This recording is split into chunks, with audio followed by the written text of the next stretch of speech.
Hello बच्चों, एक बार आपके सामने दोबारा से अवेलेबल है सीए फाउंडेशन का मई अटेम्प्ट के लिए, मई 26 के लिए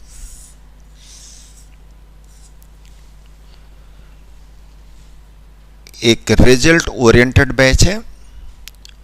उन बच्चों के लिए है स्पेशली जिन बच्चों का किसी भी वजह से नहीं हो पाया है, जिन्होंने जनवरी का अटेम्प्ट दे रखा है और किसी वजह से अगर उनका अटेम्प्ट नहीं हो पाया है तो वो बच्चे इस क्लास को ज्वाइन कर सकते हैं। और अगर कोई डाउट हो तो, कोई कन्फ्यूजन हो, उसको तो आराम से सारी चीज़ें हम डिस्कस करके आगे क्लास को कंटिन्यू कर सकते हैं। एक minute please.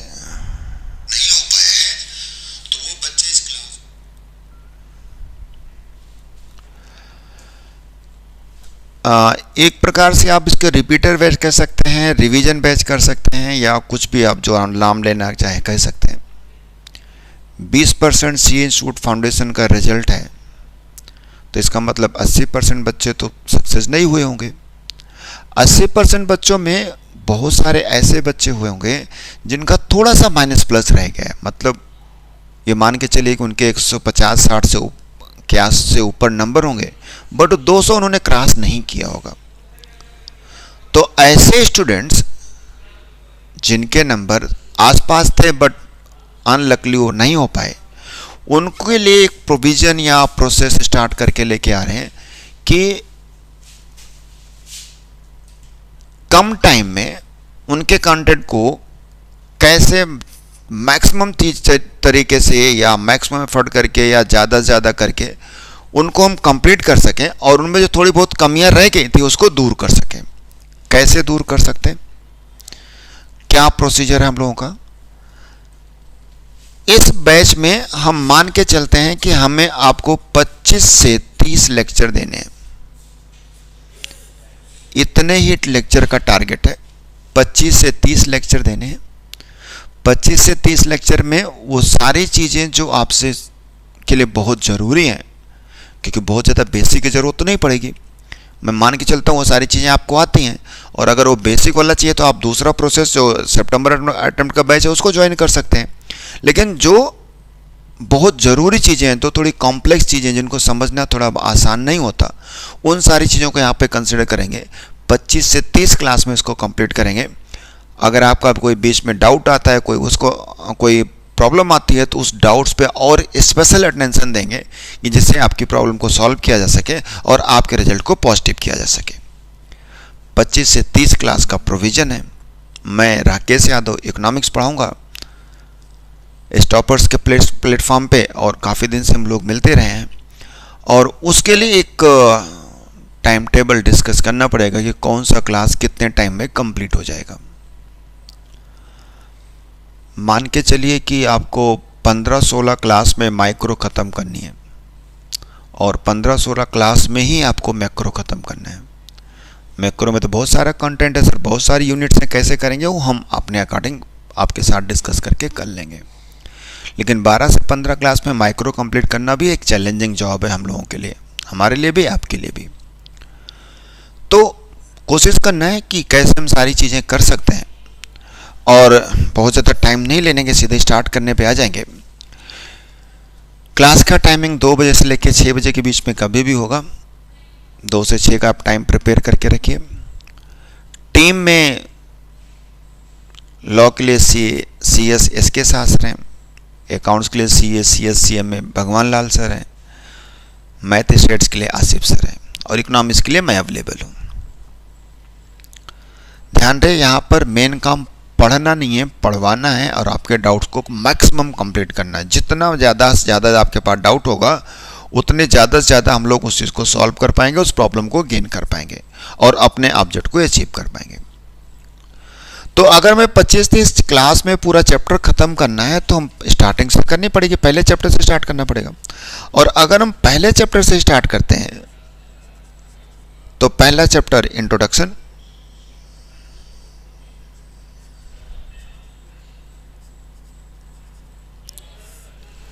Examination point of view से बात करें तो ये चैप्टर लगभग 5 नंबर का आता है, इसकी वेटेज 5 नंबर की है। तो 100 नंबर के लिए अगर इसकी वेटेज 5 नंबर की तो मैक्सिमम 2 क्लास दे सकते हैं, बल्कि एक क्लास में ही ख़त्म करना पड़ेगा। लेकिन चूंकि आज स्टार्टिंग है तो आज एक क्लास में हो सकता ना हो पाए, लेकिन मैक्सिमम 2 क्लास में ख़त्म करना पड़ेगा। इसके बाद प्राइस मैकेनिज्म वाला chapter, demand elasticity of demand, consumer behaviour, supply, 3 unit है। हम कोशिश करेंगे कि 3 क्लास में वो 3 यूनिट खत्म हो जाए। हालांकि इलास्टिसिटी ऑफ डिमांड वाले में ज़्यादा कंटेंट है तो हो सकता है उसमें एक क्लास और लग जाए, बट टारगेट होगा कि जल्दी से जल्दी कंप्लीट हो जाए। लेकिन आज कौन सा? पहला चैप्टर इकोनॉमिक्स का। चैप्टर का नाम है बिजनेस इकोनॉमिक्स। मतलब इकोनॉमिक्स के बारे में पढ़ना है और बिजनेस के बारे में पढ़ना है, दोनों चीज़ें कंसीडर करनी है, बिजनेस के बारे में भी और इकोनॉमिक्स के बारे में पढ़ना है। तो स्टार्टिंग ऑब्वियसली चूंकि इकोनॉमिक्स का पेपर तो इकोनॉमिक्स से ही होगा। इकोनॉमिक्स की स्टार्टिंग कहाँ से होती है? तो बच्चों इकोनॉमिक्स की स्टार्टिंग मेसोपोटामिया की कल्चर होती थी। जब इंडिया में इंडस सिविलाइजेशन हुआ करती थी, तो दैट सिमिलर टाइम पीरियड में इराक और उसके आसपास के देशों में, जो आज का प्रेजेंट तौर पे इराक है, मेसोपोटामिया की कल्चर होती थी, यूरोप कंट्री तक होती थी। और उस समय जो लैंग्वेज बोली जाती थी ग्रीक लैंग्वेज। कौन सी language? Greek language. Greek language में एक वर्ड होता था इकोनॉमिक्स का, फर्स्ट वर्ड ओइकोनॉमिया। इकोनॉमिक्स का फर्स्ट वर्ड, यहीं से इकोनॉमिक्स की स्टार्टिंग होती है। और क्वेश्चन भी पूछा जाता है कि इसका मतलब क्या होता है और किससे रिलेटेड होता है। जनरली माना जाता है कि एंशिएंट टाइम पीरियड में यह काम अरस्तु ने किया होगा, लेकिन ठीक है वो तो कन्फ्यूजन वाली बात है। लेकिन ओइकोनॉमिया का मतलब क्या होता है? ओइकोनॉमिया का मतलब होता है कि हम, आप या कोई भी, हमारे पास एक प्रॉब्लम होती है कि हमारे रिसोर्सेज कम होते हैं, वांट्स ज़्यादा होती हैं, उनके बीच हमें मैनेज करना होता है। क्या मैनेज करना होता है? हम लोग अपने कामों को मैनेज करते हैं। मतलब ओइकोनॉमिया का अगर मतलब ढूंढे क्या होता है, तो इसका मतलब होता है management of house hold. Management of house hold. Sir हमें कौन सी चीज़ मैनेज करने की ज़रूरत पड़ती है और कौन सी चीज़ मैनेज करने की ज़रूरत नहीं पड़ती? तो जनरली वो चीज़ें हमें मैनेज करना पड़ता है जो हमारे पास कम होती हैं। अगर हमारे पास किसी चीज़ की कमी नहीं है तो हमें उसको मैनेज करने की ज़रूरत नहीं है। और कमी को हम क्या बोलते हैं भाई? कमी को हम बोलते हैं स्कैर्सिटी। क्या बोलेंगे? स्कैर्सिटी। अगर किसी इकोनॉमी में स्कैर्सिटी नहीं है तो हमें पढ़ने की ज़रूरत नहीं है या उसको मैनेज करने की ज़रूरत नहीं है। पढ़ने की क्यों ज़रूरत नहीं है? अगर बहुत बड़ा इंसान, सब कुछ अवेलेबल है, तो क्या ज़रूरत है फालतू मेहनत करने की? लेकिन हमें डेवलपमेंट करना होता है, इकोनॉमिक डेवलपमेंट करना होता है, इसलिए सारी चीज़ों को मैनेज करते हुए पढ़ना लिखना सब कुछ करना होता है। खैर वो दूसरी बात है। अगर स्कैर्सिटी ना हो तो मैनेज करने की ज़रूरत नहीं है। उसमें से एक क्वेश्चन बन के जाता है। इसका मतलब ये हुआ सर कि scarcity is mother root of economic problem.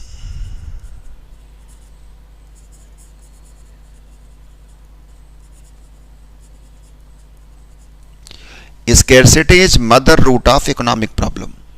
अगर स्कैर्सिटी नहीं होगी तो कोई भी इकोनॉमिक प्रॉब्लम नहीं होगी, किसी भी इकोनॉमिक्स की जरूरत नहीं होती। बट स्कैर्सिटी होती है। तो स्कैर्सिटी किसे कहते हैं और कहां कहां पे होती है? स्कैर्सिटी का मतलब होता है लिमिटेशन। क्या मतलब होता है? लिमिटेशन। किस चीज का लिमिटेशन? रिसोर्सेज का। Limitation of resources.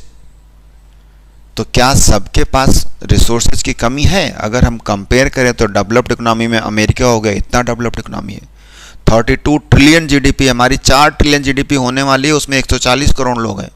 वहाँ पर 32 ट्रिलियन इकोनॉमी है, वहाँ पर केवल 40 करोड़ लोग नहीं है, लगभग 35 करोड़ लोग के आसपास हैं। इतना पैसा, तो क्या उनको भी मैनेज करने की जरूरत पड़ती है? हाँ, उनके पास भी होती है, क्योंकि यहाँ पर स्कैर्सिटी एक कंपैरेटिव वर्ड्स होता है। कंपेरेटिव मतलब दो चीज़ों में कंपेयर करना। किस चीज़ में कंपेयर करें?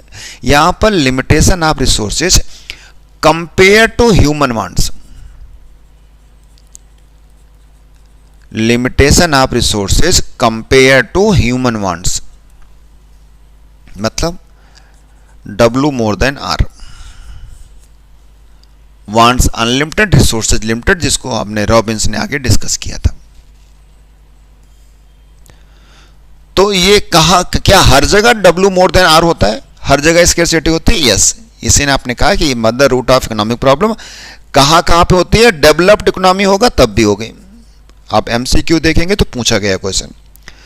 अगर बिलियनरीज होंगे तब भी होगी। हमने एग्जाम्पल लिया था कि अडानी के ऊपर भी बहुत सारा लोन है, अमेरिका के ऊपर भी बहुत सारा लोन है। अगर इक्वल डिस्ट्रीब्यूशन ऑफ इनकम होगा तब भी होगा। इक्वल डिस्ट्रीब्यूशन होगा तब भी होगा। इसका मतलब क्या हुआ? Everywhere scarcity.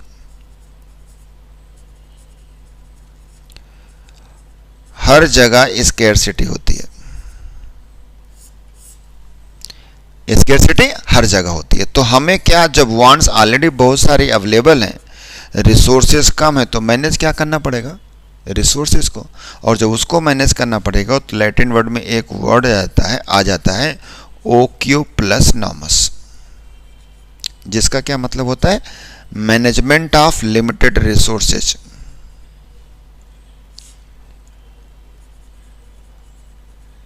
Management of limited resources.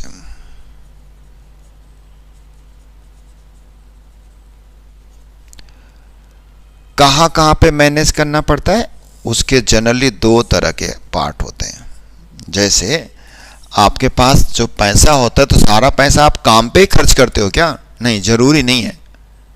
बहुत सारे पैसे मस्ती में खर्च हो जाते हैं।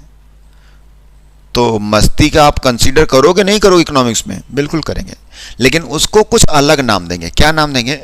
जो पैसा इकोनॉमिक एक्टिविटी पे नहीं खर्च होता, मस्ती पे खर्च होता है, हैप्पीनेस के लिए खर्च होता है, उसको हम बोलते हैं non economic activity.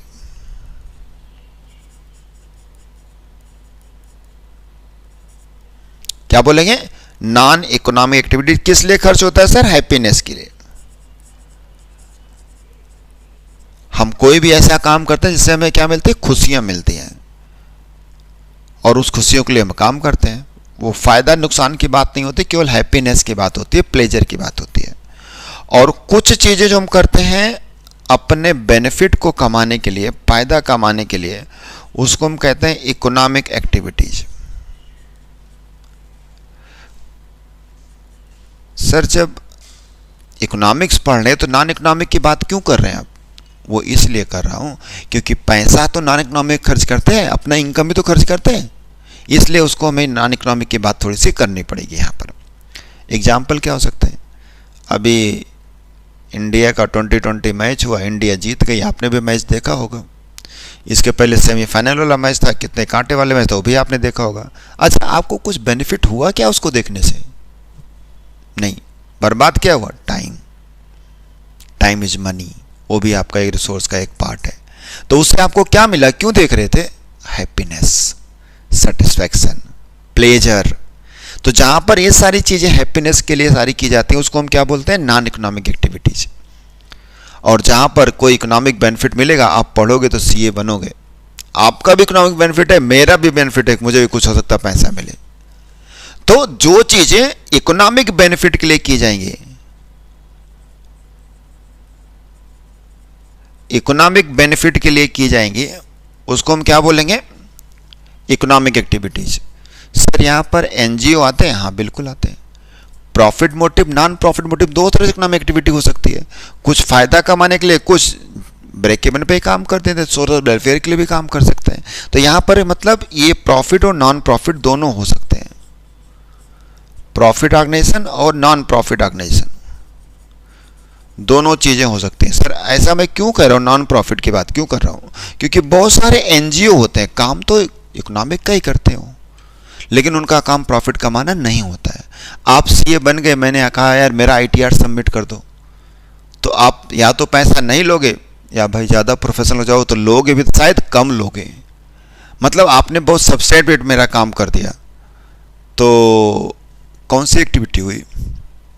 Economic activity, कम रेट पे किया। एनजीओ चल रहे होते हैं, ट्रस्ट चल रहे होते हैं, बेनिफिट कमाना टारगेट नहीं होता है, लेकिन फिर भी इकोनॉमिक एक्टिविटीज हो रही होती है क्योंकि नॉन प्रॉफिट के लिए बात होती है। ध्यान रहे, अगर आपको कुछ पूछना है तो आप मुझे मैसेज कर सकते हैं। तो यहाँ पर प्रॉफिट और नॉन प्रॉफिट दोनों हो सकते हैं। सर कौन कौन से इकोनॉमिक नॉन इकोनॉमिक एक्टिविटी होती है? सर मेजर 4-5 पार्ट होते हैं। कंजम्पशन, पूरा कंज्यूमर बिहेवियर भरा पड़ा है इसे। दूसरा कौन सा? प्रोडक्शन, कॉस्ट, रेवेन्यू, मार्केट, सारा प्रोडक्शन का पार्ट है। तीसरा कौन सा? एक्सचेंज, सामान को कहाँ बेचेंगे? मार्केट में। Type of market, close economy, open economy, perfect competition, imperfect competition, monopoly, monopolistic, oligopoly, monopsonic, बहुत सारे डिस्कस करेंगे। जब सारे काम होंगे तो क्या आप सारा पैसा खर्च करोगे? नहीं, बहुत संभाल के खर्च करना होता है। इकोनॉमिक्स होती ही एफिशिएंट यूटिलाइजेशन ऑफ रिसोर्सेज, तो इसको हम क्या बोलेंगे? डिस्ट्रीब्यूशन। क्या बोलेंगे? डिस्ट्रीब्यूशन। और जब सारे काम हो रहे होते तो सरकार भी आ जाती है, तो उसको हम क्या बोलते हैं? Public finance. क्या बोलेंगे? Public finance. ये सारे काम कब से हो रहे थे सर? बहुत पहले से, जब से इंसान आया होगा तब से सारे काम हो रहे थे। लेकिन इन सारे कामों को एक सिस्टमेटिक पार्ट में कन्वर्ट करने का काम किया एडम स्मिथ ने। किसने? एडम स्मिथ ने। एक पर्सन हुए हैं एडम स्मिथ, इन्होंने एक बुक लिखी वेल्थ ऑफ नेशंस।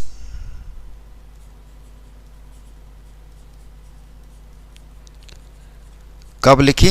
1776 में। An inquiry into causes of wealth of nations, और दूसरा नाम है इसका, ओल्डेस्ट बुक है, सबसे पुरानी बुक है, इनका दूसरा नाम है। जो कि सबसे पहले इन्होंने इन सारी बातों को डिस्कस किया, इकोनॉमिक एक्टिविटीज़ के बारे में सारा कुछ डिस्कस किया, एक सब्जेक्ट के रूप में इसको लेके आए। इसलिए एडम स्मिथ को क्या बोलते हैं? इकोनॉमिक्स के पापा। क्या बोलते हैं? इकोनॉमिक्स के पापा, father of economics.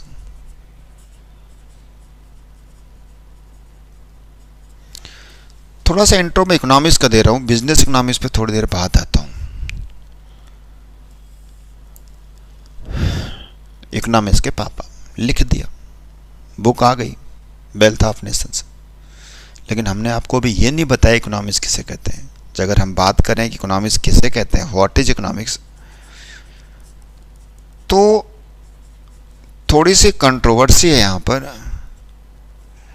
Actually CA institute की बुक डेफिनेशन के बारे में साइलेंट है, बहुत सारे डेफिनेशन दे नहीं रखी है। उन्होंने बिजनेस इकोनॉमिक्स की डेफिनेशन जॉन डीड की तो दे रखी है, बट इकोनॉमिक्स की डेफिनेशन को बहुत कैटेगराइज नहीं किया है। बट अगर हम एमसीक्यूज की बात करें, क्वेश्चन की बात करें, तो क्वेश्चंस पूछे गए हैं, ना होने के बावजूद क्वेश्चन पूछे गए हैं। कभी कभी इंस्टीट्यूट ईमेल करके अपने कंप्लीमेंट फॉर्म में कुछ चीज़ें अलग दे सकता है, बिजनेस से रिलेटेड एक्टिविटी दे भी सकता है, नहीं भी दे सकता। तो चूंकि हमें एग्जामिनेशन पॉइंट ऑफ व्यू से डिस्कस करना है, तो थोड़ी सी डेफिनेशंस की बात करनी पड़ेगी हमें। क्या करना पड़ेगा? Definitions of economics. और जब डेफिनेशंस ऑफ इकोनॉमिक्स की बात करेंगे तो इकोनॉमिक्स की डेफिनेशंस को 4 पार्ट में कैटेगराइज करते हैं। पहला कौन करेगा? इसके पापा ही करेंगे। कौन से? Wealth related. दूसरा कौन करेगा? दूसरे को हम बोलते हैं वेलफेयर रिलेटेड। तीसरा कौन करेगा? Scarcity related.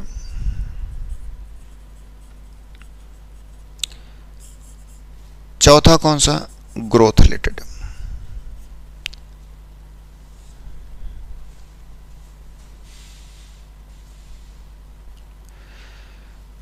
सर टाइम पर पेपर कोई बात नहीं, आराम से फ़ोन पे बातें करते हैं, इसका जवाब तो फ़ोन पे देंगे।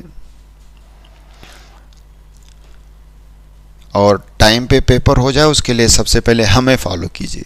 हम आपको टाइम टू टाइम बताते रहेंगे कैसे, कितने पेपर को कितना, किन से पेपर को कितना टाइम देना है। आराम से चलते रहेंगे। अभी थोड़ा सा आगे बढ़ते हैं क्योंकि बातें करने लग जाएंगे तो हमारा वो टाइम जो हमने कहा था कि 25-30 क्लास में कंप्लीट करना है तो नहीं हो पाएगा। ये थोड़ा डिस्कशन करने वाला मैटर है, वो हम डिस्कस कर लेंगे। तो 4 अप्रोच कौन सा? Welfare related, wealth related, welfare related, scarcity related और ग्रोथ रिलेटेड। क्वेश्चन जनरली जो पूछा जाता है डेफिनेशन के फॉर्म में नहीं पूछा जाता कि डेफिनेशन क्या है, ये बहुत कम पूछा जाता है। किसने दिया ये जरूर पूछा जाता है। तो किसने दिया, ये कब दिया? 1776 में, चूंकि ओल्डेस्ट है। ये कब दिया? 1890 में। ये कब दिया? 1932 में। और ये कब दिया? 1948 में। 1948 में। आप प्लान बनाने के लिए हम लोग डिस्कस कर सकते हैं, इस नंबर पे आप बात कर सकते हैं। क्लास के बाद फ्री होगा तो मैं बात कर लूँगा आपसे।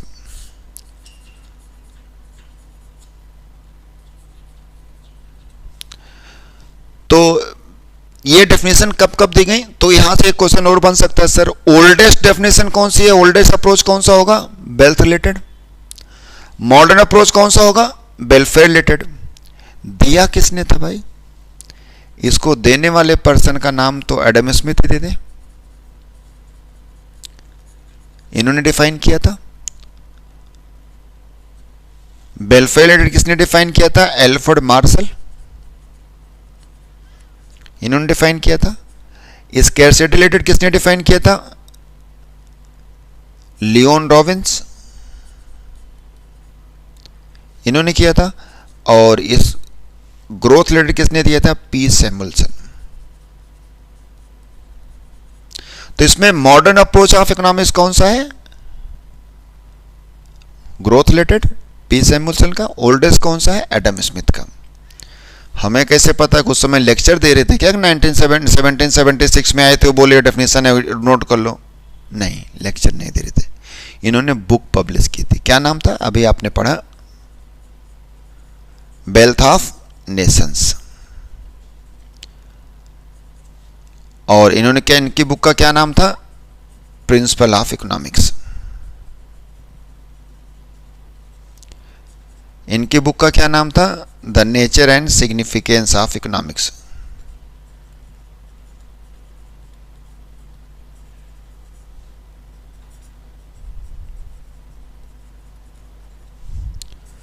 और इनकी बुक का क्या नाम था? The economic analysis.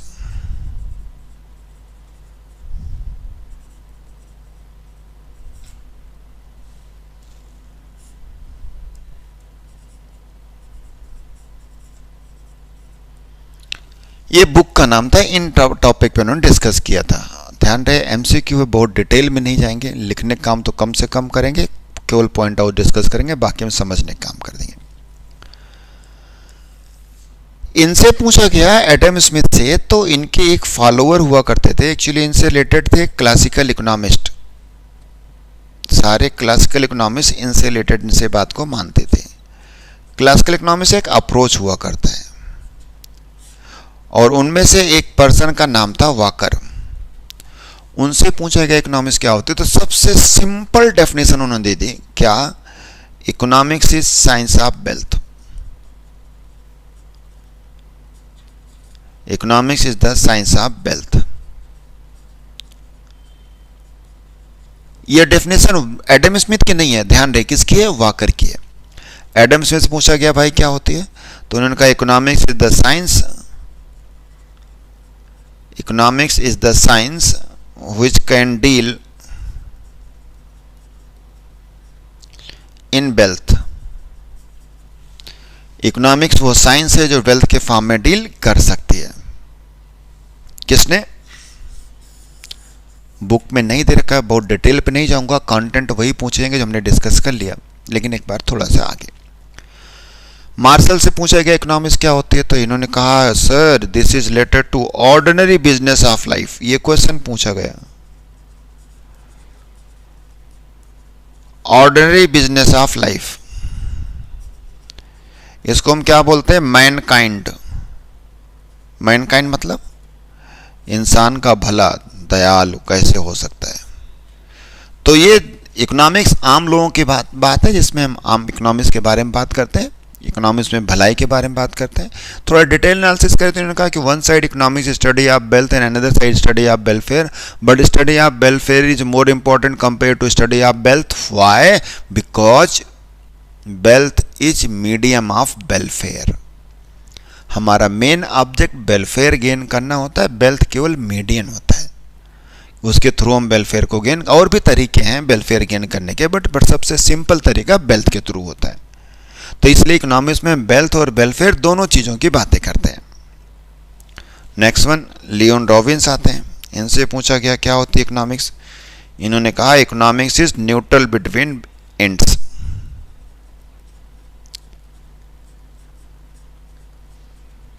Economics is neutral between ends. बड़ी खतरनाक डेफिनेशन, एक बार पढ़ने में समझ नहीं आता कि क्या कहना चाहते हैं। कहना चाहते हैं कि इकोनॉमिक्स में जो प्रॉब्लम होती है जनरली तीन होती हैं। कौन कौन सा? नंबर एक, ह्यूमन वांट्स आर अनलिमिटेड। दूसरा, रिसोर्सेज आर लिमिटेड। तीसरा, रिसोर्सेज हैव अल्टरनेटिव यूजेज। मतलब क्या हुआ अल्टरनेटिव यूजेज का? आपके पास पैसा है तो पैसा न्यूट्रल है, अनलिमिटेड नहीं हो, लिमिटेड है बट न्यूट्रल है। मतलब आप उस पैसे को जहां पे चाहे वहां पे खर्च कर सकते हैं, पैसा न्यूट्रल है। मतलब ये हुआ कि मीन्स आर न्यूट्रल। किसके लिए? एंड्स के लिए, ऑब्जेक्ट के लिए। आप उस पैसे को जिस ऑब्जेक्ट पे खर्च करना चाहो कर सकते हो। ये क्वेश्चन पूछा गया means are neutral between ends, किसने कहा? रॉबिन्स ने। तो हम क्या कर सकते हैं सर, हमारे पास जो पैसा है ना, लिमिटेड पैसा, उसको इफिशिएंटली यूटिलाइज करें, वेस्टेज ना करें, कम से कम वेस्टेज करें।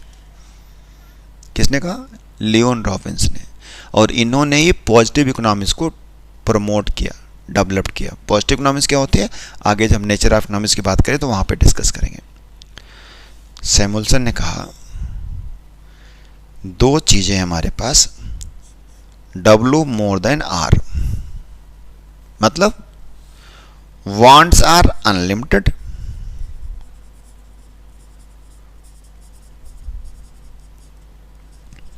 वांट्स आर अनलिमिटेड, और दूसरा कौन सा? Resources are limited.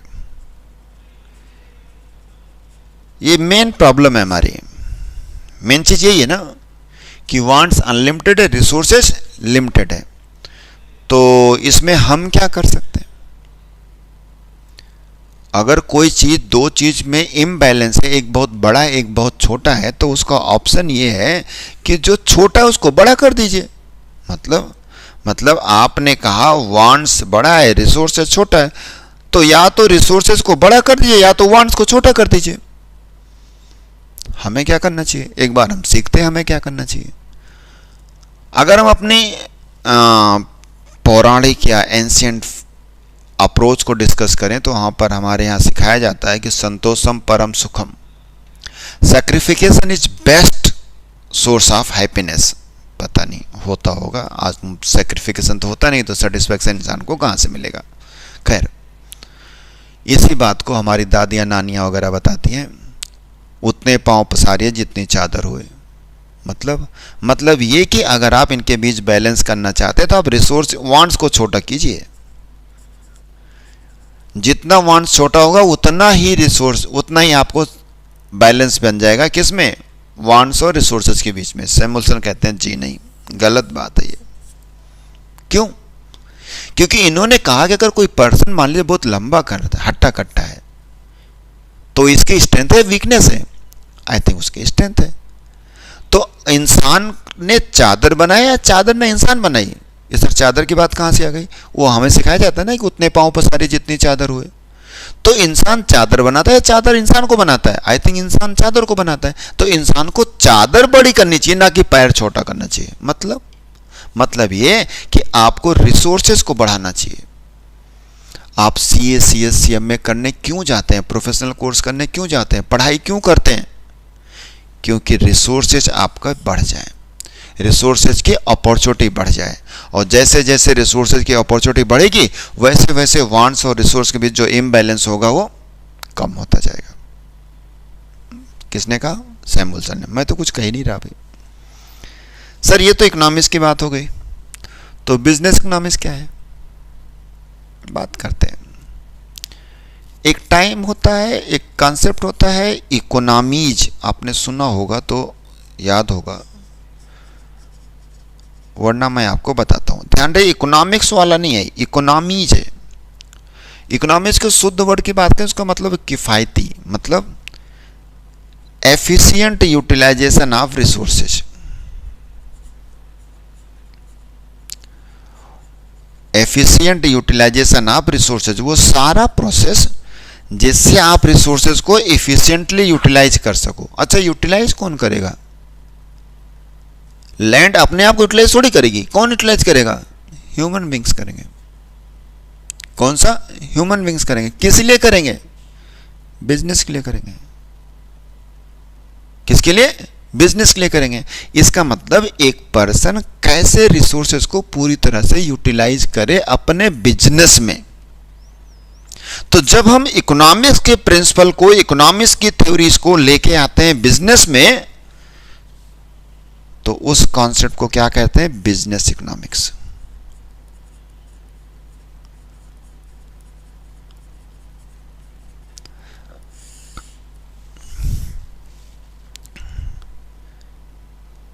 John deed के द्वारा एक्सप्लेन किया गया बिजनेस इकोनॉमिक्स। या यहां पर इंसान ही तो रिसोर्सेज को मैनेज करेगा, तो चूंकि इंसान ही रिसोर्सेज को मैनेज कर रहा है, इसलिए इसको हम क्या बोलते हैं? Managerial economics. क्या मतलब है? मतलब यह कि बिजनेस इकोनॉमिक्स और managerial economics both are the same concept, दोनों एक ही मतलब है। दोनों का मतलब होता है application.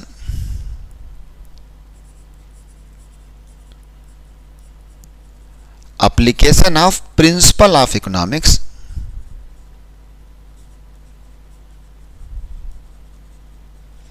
economics principle of economics to minimize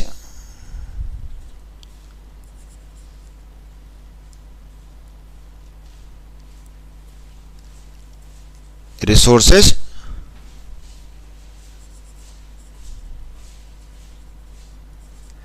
and maximize output। कैसे रिसोर्सेज को इफिशिएंटली यूटिलाइज करें जिससे हमारा आउटपुट मैक्सिमम हो जाए, इस कॉन्सेप्ट क्या बोलेंगे? Business economics. मेन प्रॉब्लम क्या है? मेन प्रोमिसेस क्या है बिजनेस इकोनॉमिक्स की? वही जो इकोनॉमिक्स की प्रोमिसेस है, fundamental promises.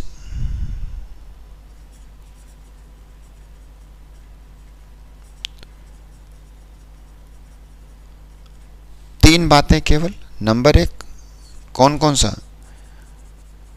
Human wants are unlimited.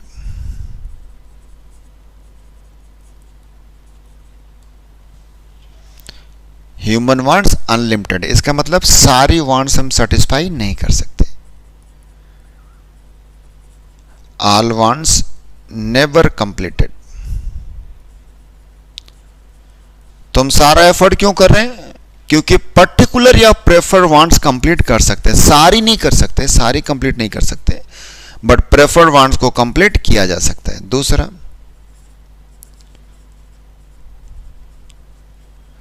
Resources are limited. इसका मतलब रिसोर्सेज लिमिटेड है, क्या उसको घटा बढ़ा नहीं सकते? नहीं, बढ़ा सकते हैं। Resources can be rise in form of economic growth। बढ़ाया जा सकता है ग्रोथ के फॉर्म में, but resources never exceed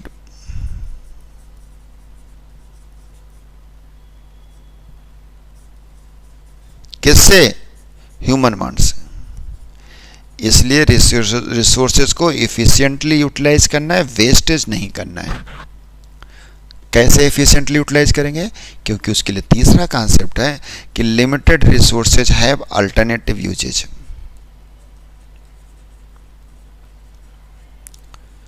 limited resources have alternative uses. Alternative uses कैसे? आपके पास एक मेट्रो कार्ड होता है, तो मेट्रो कार्ड का काम केवल आप मेट्रो में चलने के लिए कर सकते हैं, कोई और उसका मल्टीपल यूज नहीं होता है। बट आपके पास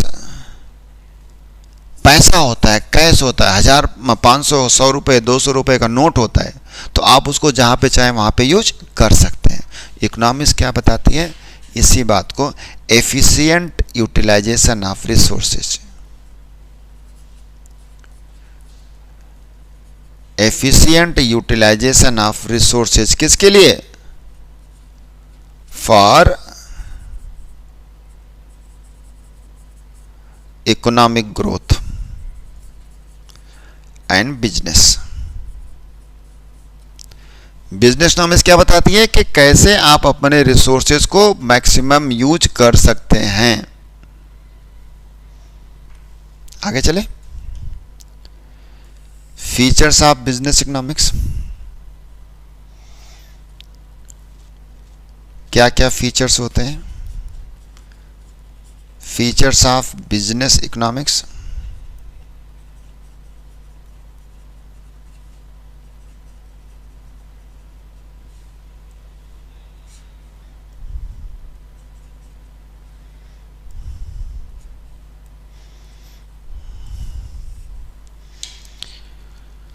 उसमें पहला वर्ड आता है कि बिजनेस इकोनॉमिक्स माइक्रो भी हो सकता है, माइक्रो इकोनॉमिक्स रिलेटेड होता है, but affected by the macro economics.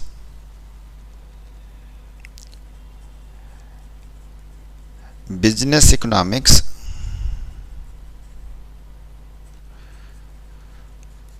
Closely related to micro economics, microeconomics and affected by किससे? Macro economics. अब यहां पर एक लाइन तो इन्होंने लिख दी कि बिजनेस इकोनॉमिक्स माइक्रो और मैक्रो दोनों से रिलेटेड होता है, क्लोजली माइक्रो से, बट मैक्रो से ज़्यादा इफेक्टेड होता है। अब क्वेश्चन आता है कि माइक्रो और मैक्रो कहते किसको हैं? बुक में बहुत ज़्यादा एनालिसिस नहीं है, बट हमें थोड़ा सा एनालिसिस करना पड़ेगा क्योंकि यहाँ से क्वेश्चन बनते हैं। किससे? माइक्रो इकोनॉमिक्स और मैक्रो इकोनॉमिक्स से। हम नंबर 1 फीचर की बात कर रहे हैं, माइक्रो इकोनॉमिक्स और कौन से? Macro economics. हम बिजनेस इकोनॉमिक्स की बात नहीं कर रहे अभी। किसकी बात कर रहे हैं? माइक्रो इकोनॉमिक्स और बिजनेस इकोनॉमिक्स की। और फिर हमें बताना है कि बिजनेस इकोनॉमिक्स माइक्रो है और मैक्रो क्यों नहीं है। तो सबसे पहले हम थोड़ी जनरल नॉलेज की बात करें तो ये सबसे पहले क्वेश्चन कभी पूछा गया कि सर माइक्रो और मैक्रो को डिफरेंशिएट किसने किया? माइक्रो और मैक्रो को सबसे पहले डिफरेंशिएट किसने किया? तो जब इसको डिफरेंशिएट करने की बात करते हैं तो सबसे पहले डिफरेंशिएट किया रेगनर फ्रिंज। किसने किया? Ragnar fringe, professor Ragnar fringe. उन्होंने डिसाइड किया। कैसे किया?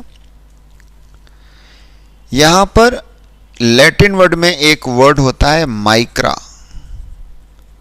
माइक्रा का मतलब होता है स्मॉल, और लैटिन वर्ड में एक वर्ड होता है मैक्रास, जिसका मतलब क्या होता है? लार्ज। तो अगर हम किसी स्मॉल पार्ट की बात करें तो माइक्रो, और पूरे एग्रीगेट की बात करें तो मैक्रो। इसको थोड़ा और अंग्रेजी में आते हैं। यहां पर आई वर्ड है और यहां पर ए वर्ड है। आई है और ए है। तो आई का यहां पे मतलब हो गया इंडिविजुअल। क्या मतलब हो गया? इंडिविजुअल। जब हम किसी एक इंडिविजुअल पर्सन की बात करेंगे, वो इंडिविजुअल पर्सन कोई भी हो सकता है। कंज्यूमर हो सकता है, प्रोड्यूसर हो सकता है, फर्म हो सकता है, प्रोडक्ट हो सकता है, कुछ भी हो सकता है। हम किसी इंडिविजुअल पर्सन की बात करेंगे तो उसको क्या कहेंगे? Macro economics. और जब यहाँ पर ए की बात होती है तो ए का मतलब होता है एग्रीगेट्स। एग्रीगेट्स किसका? Aggregates of whole economy. इसका मतलब जब हम पूरे देश की बात कर रहे होते हैं तो कौन सा होता है, मैक्रो इकोनॉमिक्स। जब हम किसी एक की बात कर रहे होते हैं तो कौन सा होता है, माइक्रो इकोनॉमिक्स। मेन डिफरेंस समझ में है। अब इसी के बाद पे, चूंकि अगर आपका बिजनेस है तो बिजनेस तो किसी एक से रिलेटेड होगा ना। अडानी कंपनी कितनी बड़ी हो जाए वो एक ही बिजनेस होगा ना। तो बिजनेस इकोनॉमिक्स किससे रिलेटेड होती है, माइक्रो इकोनॉमिक्स रिलेटेड होती है। But affected by the government ने जीएसटी लगा दी, जीएसटी कम कर दे, उससे फर्क तो पड़ेगा ना। तो मैक्रो इकोनॉमिक्स पॉलिसी से इफेक्टेड होती है बट क्लोज रिलेटेड टू किससे, माइक्रो इकोनॉमिक्स। यहीं पर आपकी बुक पीछा नहीं छोड़ती आपसे, माइक्रो और मैक्रो से थोड़ी सी और बातें डिस्कस होती हैं। कैसे, जैसे अगर हम इसको कंसर्न करें तो यहां पे पहला पॉइंट क्या हो जाता है, माइक्रो इकोनॉमिक्स इज रिलेटेड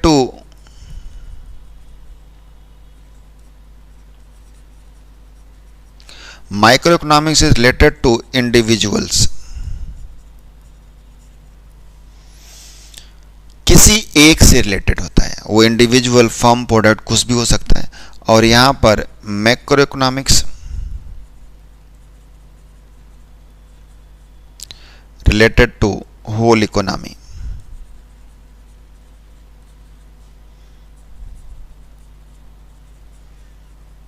ये तो इसका मीनिंग हो गया।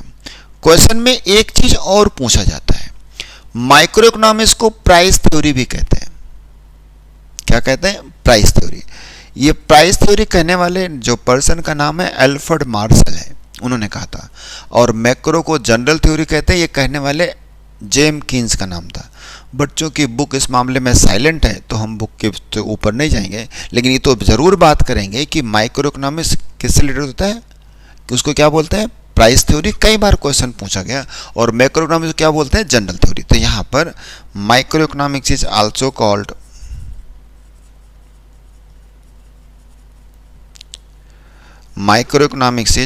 कॉल्ड कौन सी थ्योरी, प्राइस थ्योरी। और यहां पर macro economics is also called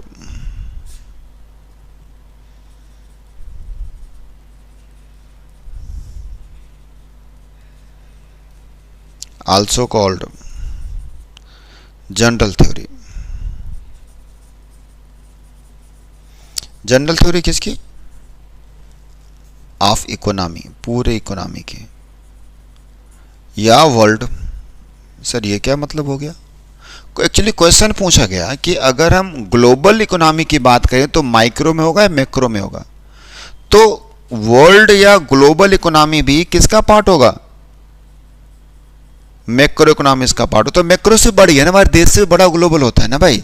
तो मैक्रो इकोनॉमिक्स किसका पार्ट है, ग्लोबल का पार्ट हो सकता है। माइक्रो इकोनॉमिक्स को क्या बोलते हैं, प्राइस थ्योरी, उसको क्या बोलते हैं, जनरल थ्योरी। थोड़ा सा और डिस्कस करते हैं सर। जब हम माइक्रो और मैक्रो की बात कर रहे होते हैं तो क्या मेन प्रॉब्लम वहां पे आती है, मेन चीजें क्या कंसर्न करना होता है, माइक्रो में और मैक्रो में मेन चीजें क्या कंसर्न करना होता है। तो यहां पर main problem of micro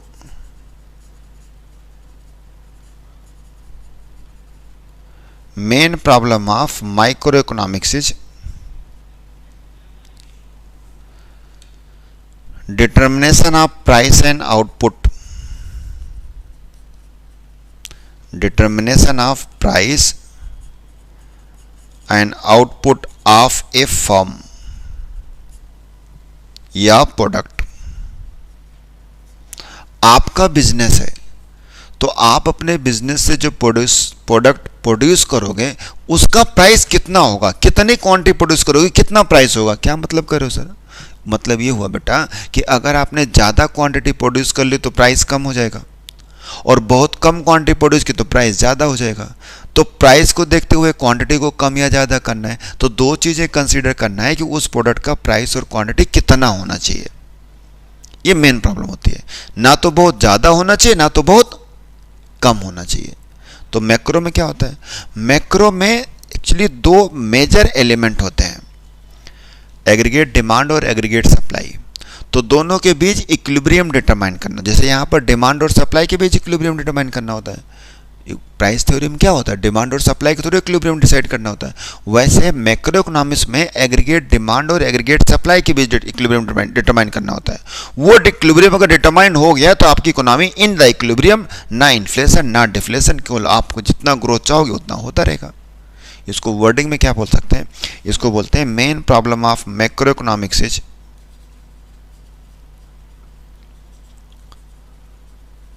main problem of macroeconomics is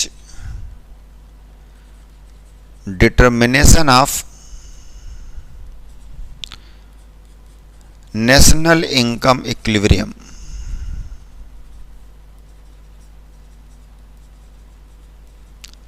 जहाँ कहाँ पे होता है बच्चों, जहाँ पर aggregate demand equal to aggregate supply, और ये कहाँ पे होता है, जहाँ पर demand equal to supply.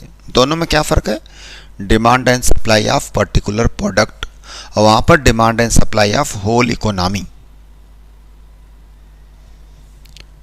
Micro में क्या क्या पढ़ते हैं, मैक्रो में क्या क्या पढ़ते हैं, उसके लिए हम पॉइंट डालते हैं subject matter.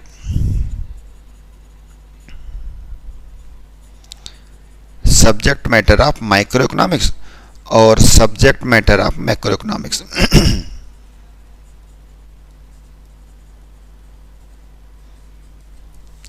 Subject matter of micro economics और subject matter of macro economics. जब हम माइक्रो के सब्जेक्ट मैटर की बात करते हैं तो यहां पर 3 पॉइंट होता है। कौन कौन सा, पहला प्राइस थ्योरी, या जिसको हम क्या बोलते हैं प्राइस मैकेनिज्म। ध्यान रहे दोबारा से, प्राइस मैकेनिज्म 2 चीजें होंगी, कौन कौन सा, डिमांड एंड सप्लाई।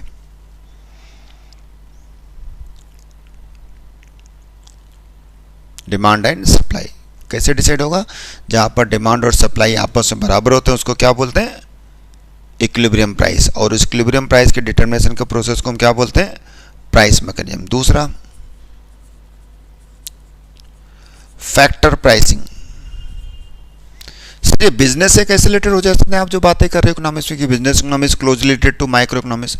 बेटा अगर आप लेबर को लगाओगे तो लेबर को कितनी सैलरी दोगे, कोई ना कोई प्रिंसिपल तो होगा ना। कौन सा प्रिंसिपल होगा कि किसी भी लेबर की डिमांड ड्राइव डिमांड होती है, वो जितने का प्रोडक्शन करेगा उतनी सैलरी मिलनी चाहिए, उससे ज़्यादा नहीं मिलनी चाहिए। मतलब आपकी सैलरी मिल जाए, कहीं पे आपने किसी को रखा सैलरी पे, उसकी सैलरी डिसाइड कर दी 2 लाख रुपए, और काम वो 5 लाख का नहीं करे तो आप 2 लाख रुपए उसको दोगे, या काम वो 1 लाख का करे तो आपसे 2 लाख रुपए लेके जा सकता है क्या, नहीं। अच्छा सर एक बार करे, इस महीने करे अगले महीने ना करे, एवरेज निकाल लो, कभी 5 लाख कभी 2 लाख कभी 1 लाख कभी 50,000, एवरेज निकाल के देते हो सैलरी, ऐसे मिलते हैं ना सैलरी। तो सैलरी कितना होगा, किसी बिल्डिंग को आपने रेंट पे लिया कितना रेंट देना होगा, बैंक से इंटरेस्ट लोन लिया कितना इंटरेस्ट देना होगा, इसको हम क्या कहेंगे, फैक्टर प्राइसिंग। क्या बोलते हैं, फैक्टर प्राइसिंग। तो फैक्टर प्राइसिंग में जितने फैक्टर ऑफ प्रोडक्शन सारे तो आप यूज करोगे, बिजनेस अकेले थोड़ी कर पाओगे, सारा यूज करना पड़ेगा ना। तो वहां पर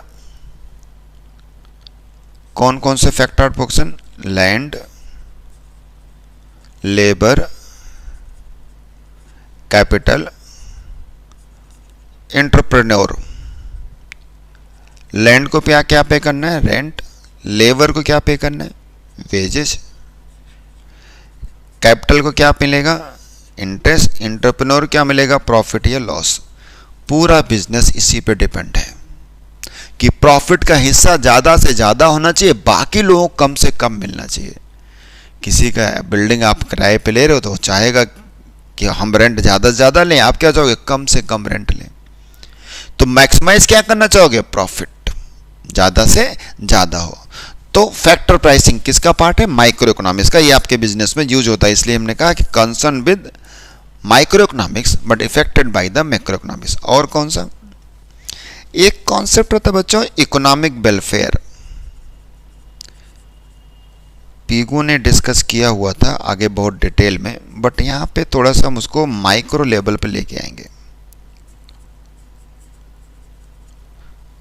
कहीं से वेलफेयर वेलफेयर तो गवर्नमेंट का काम होता है, ये मान के आप उसको डिसाइड मत कर लेना कि वो मैक्रो का पार्ट है। इकोनॉमिक वेलफेयर माइक्रो इकोनॉमिक्स का पार्ट है। कैसे, अच्छा जनरली इकोनॉमी में 2 ही तरह के लोग होंगे ना, कौन?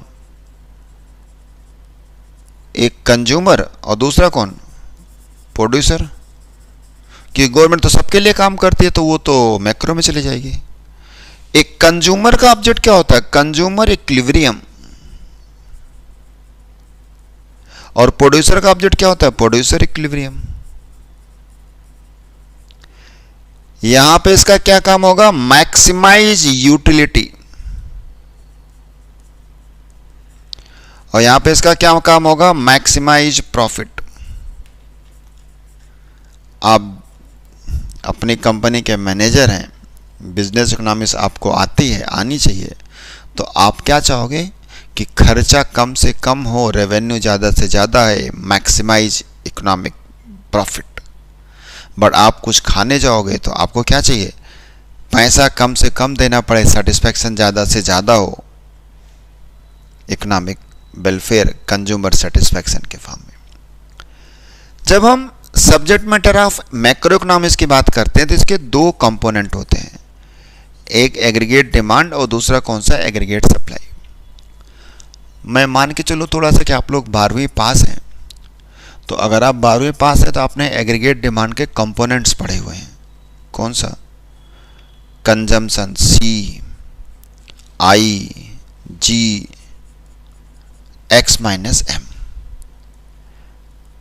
Consumption proportion determined by the APC, APS.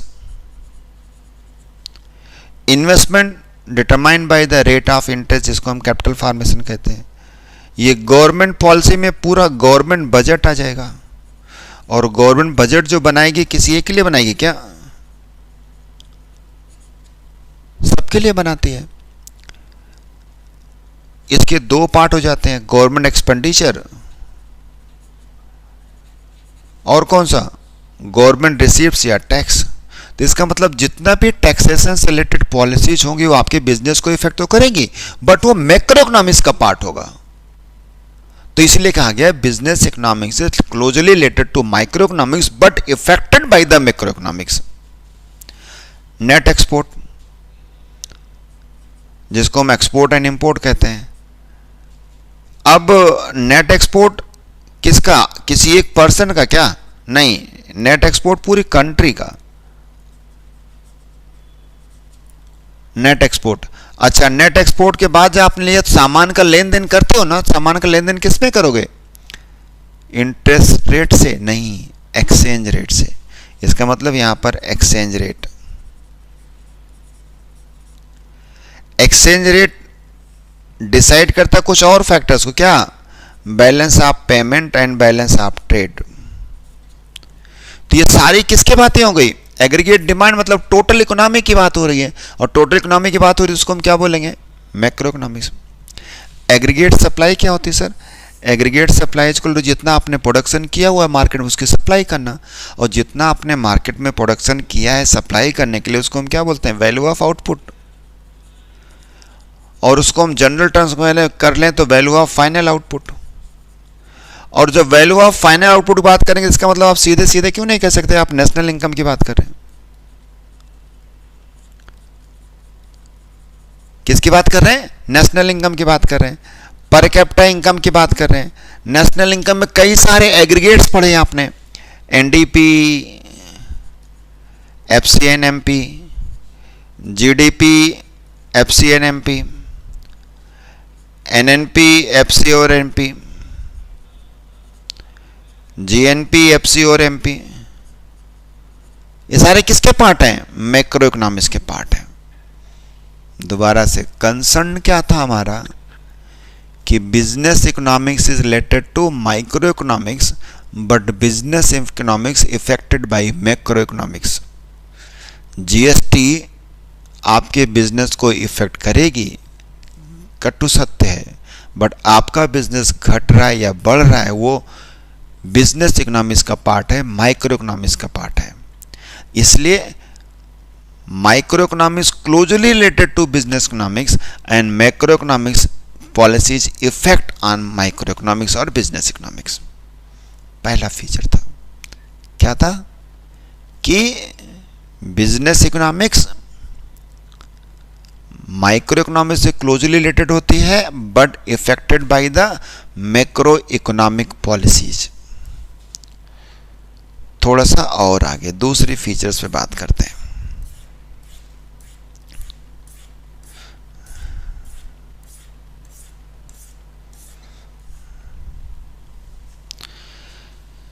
Business economics is science.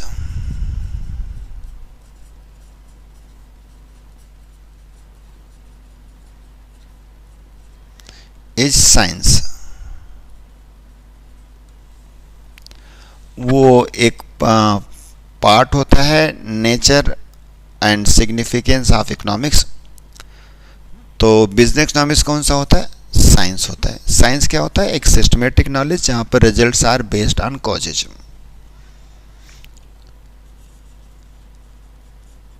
Results are based on causes, based on causes. दूसरा, business economics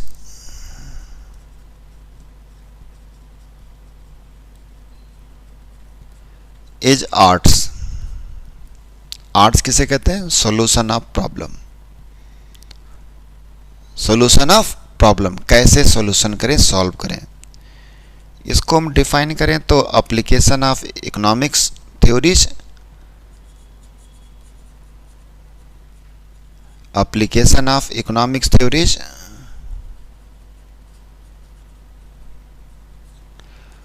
for the solution of economic problem.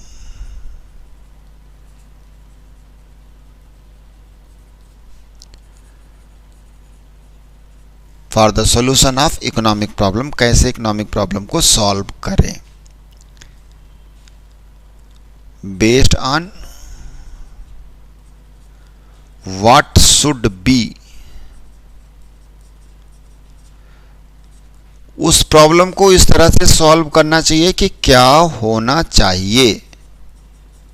तो अगर हम इकोनॉमिक्स प्रिंसिपल्स को इस बेस पे लेके आते हैं तो उसको हम क्या बोलते हैं? आर्ट्स। क्या बोलते हैं? आर्ट्स। तब तो सर एक बिजनेसमैन का काम फायदा कमाना होता है, खूब फायदा कमा लीजिए जितना आप कमा सकते हैं। मतलब आगे भी दो पार्ट होते हैं। इकोनॉमिक्स इज, ध्यान रहे मैं बिजनेस इकोनॉमिक्स की बात नहीं कर रहा अभी। Economics is related to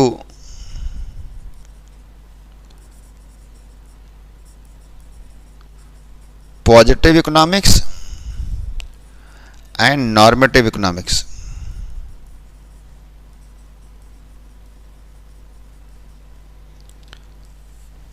economics is related to positive economics and normative economics, but जो डिस्कस करना था वो ये कि बिजनेस इकोनॉमिक्स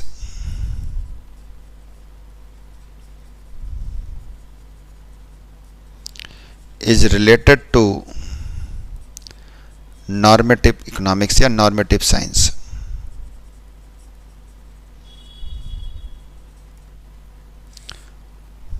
बिजनेस तो करते हैं बट हमारा बिजनेस एथिकल होना चाहिए, एथिक्स पे बेस्ड होना चाहिए। केवल फायदे के लिए सारा काम नहीं कर सकते। तो business economics not related to positive economics but business economics related to normative economics. क्या होना चाहिए उस पर बात करेंगे हम, एथिकल बातें करेंगे, बिजनेस में एथिक्स को अप्लाई करेंगे, बट पॉजिटिव इकोनॉमिक्स की बात नहीं करेंगे। तो business economics related to normative economics but not positive economics. ये कंसर्न दिया किसने? बिजनेस इकोनॉमिक्स के बारे में कहा गया। अब एक क्वेश्चन और पूछा जाता है कि सर ये जो पॉजिटिव और नॉर्मेटिव की बात कर रहे हो क्या अपने आप से बना के कह रहे हो ना? ना, मैंने कुछ नहीं कहा, ये इकोनॉमिक्स ने कहा हुआ। क्या कहा इन्होंने? कॉन्सेप्ट क्या आता है यहाँ पर कि concept of business economics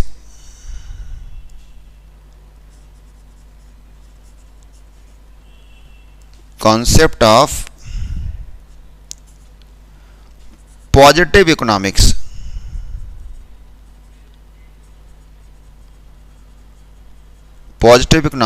explained by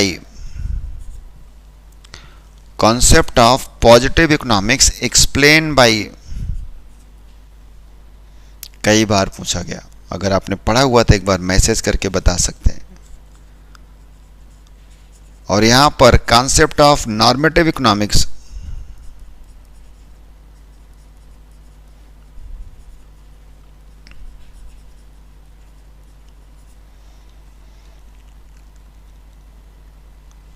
explain by, positive economics का एक्सप्लेनेशन किया था लियोन रॉबिन्स। नाम सुना था, अभी कुछ देर पहले हमने डिस्कस किया था। कब? जब हमने आपको बताया था कि nature and significance of economics की एक बुक लिखी गई थी, किसमें? स्कैरसिटी रिलेटेड डेफिनेशन में। तो रॉबिन्स ने कहा कि बिजनेस इकोनॉमिक्स कौन सी होती है? पॉजिटिव इकोनॉमिक्स होती है। बट मार्शल ने कहा कि बिजनेस इकोनॉमिक्स नॉर्मेटिव इकोनॉमिक्स होती है। तो नॉर्मेटिव इकोनॉमिक्स का कॉन्सेप्ट किसने एक्सप्लेन किया? Alfred Marshall. पॉजिटिव इकोनॉमिक्स किसने एक्सप्लेन किया? रॉबिन्स ने। नॉर्मेटिव इकोनॉमिक्स कॉन्सेप्ट किसने एक्सप्लेन किया? एल्फ्रेड मार्शल ने एक्सप्लेन किया। हम किसकी बात करें? बिजनेस इकोनॉमिक्स का नेचर क्लोजली रिलेटेड टू किससे? Normative, not related to positive economics.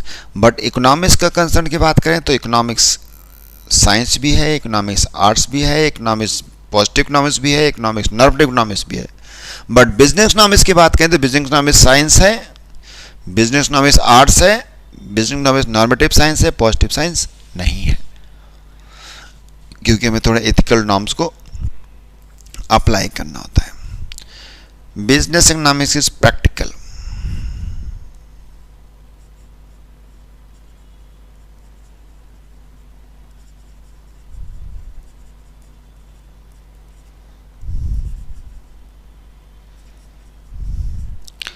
Pragmatic word use किया इन्होंने, यह प्रैक्टिकल होता है, इसका मतलब कैन बी अप्लाई। हो सकता है हम सारी प्रिंसिपल इकोनॉमिक्स की थ्योरीज को अप्लाई ना कर सकें, बट अगर हम मैनेजरियल इकोनॉमिक्स की बात कर रहे हैं, बिजनेस इकोनॉमिक्स की बात करें तो उसको हम पूरी तरह से अप्लाई कर सकते हैं। Business economics is practical, can be apply in sense. किसकी बात कर रहे थे हम? बिजनेस इकोनॉमिक्स की। कहाँ कहाँ पे अप्लाई करेंगे, कैसे अप्लाई करेंगे, मेन फंडामेंटल प्रॉमिसेस क्या होगा? तो उसमें हमने 3 बातें बताई। Wants are unlimited, resource are limited, resources have alternative uses. उन्हीं पॉइंट्स को डिस्कस करता हुआ मैटर है सेंट्रल प्रॉब्लम, और सेंट्रल प्रॉब्लम को सोल्यूशन कैसे होगा उसी से रिलेटेड मैटर है इकोनॉमिक सिस्टम। सेंट्रल प्रॉब्लम और इकोनॉमिक सिस्टम। और एक पॉइंट और डिस्कस करना होता है यहां पर कि बिजनेस इकोनॉमिक्स और इकोनॉमिक्स में डिफरेंस क्या है। बिजनेस इकोनॉमिक्स और इकोनॉमिक्स में डिफरेंस क्या होता है। आज ये चैप्टर कंप्लीट तो नहीं हो पाएगा, अभी क्लास की स्टार्टिंग है। नेक्स्ट क्लास में इसके अगले चैप्टर को डिस्कस करेंगे और इसके रिमेनिंग पार्ट को डिस्कस करेंगे कि बिजनेस इकोनॉमिक्स का सॉल्यूशन, और उसके बाद जो बुक में बाद में क्वेश्चंस दे रखे हैं उन क्वेश्चंस का सॉल्यूशन, और उसके बाद PYQ जो पास्ट ईयर क्वेश्चंस हैं उनका सॉल्यूशन। आप PDF मिल जाएगी आपको उन सारे क्वेश्चंस की, लेकिन डिस्कस उन्हीं क्वेश्चंस को होगा जिन क्वेश्चंस को हमको पूछा जाएगा। तो इस पार्ट को हम लोग, इसके अगले वाले पार्ट को अगली क्लास में जब हम डिस्कस करेंगे तो सेंट्रल प्रॉब्लम, रिमेनिंग पार्ट को डिस्कस करेंगे, और क्या करेंगे? सेंट्रल प्रॉब्लम, और क्या डिस्कस करेंगे? इकोनॉमिक सिस्टम और method of solution of problem. Thank you. Next class मिलते हैं। आज पहली क्लास है, थोड़ी सी छोटी क्लास होगी, आगे सिस्टमेटिक ढंग से इसको कंटिन्यू किया जाएगा। कम से कम टाइम में ज़्यादा से ज़्यादा रिजल्ट आ जाए, ज़्यादा से ज़्यादा फैक्ट पता चल जाए, इस बारे को इस बात में हम लोग डिस्कस करेंगे। थैंक यू बच्चों।